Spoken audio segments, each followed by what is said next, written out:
Sumalang sa plenaryo sa Kamara ang Anti-Political Dynasty Bill o House Bill 8389 na layong pagbawalan ng mga magkakamag-anak na sabay-sabay tumakbo sa posisyon sa gobyerno.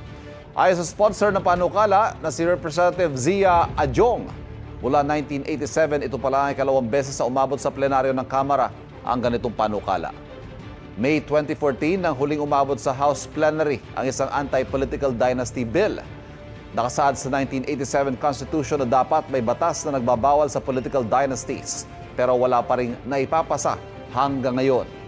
Sa bersyon ng Anti-Political Dynasty Bill na inisponsor ni Adjong, bawal tumakbo ang magkakamag-anak hanggang second degree of consanguinity o affinity sa parehong posisyon at parehong distrito. Ay kay Adjong, kapag naisabatas ang Anti-Political Dynasty Bill, mahigit 5,000 lokal na posisyon sa buong bansa ang mababakante. Pero pinuna ng ilang kongresista panukala dahil hindi raw nito hinihigpitan ang mga magkakamag-anak na sabay tatakbo sa mga posisyon sa magkaibang lugar at hindi rin saklaw ang national positions tulad ng presidente at vice-presidente. Kamakailan binawi ng ilang mambabatas sa kanilang suporta sa House Bill 8389 dahil anilay watered down o mahinang anti-political dynasty bill ito.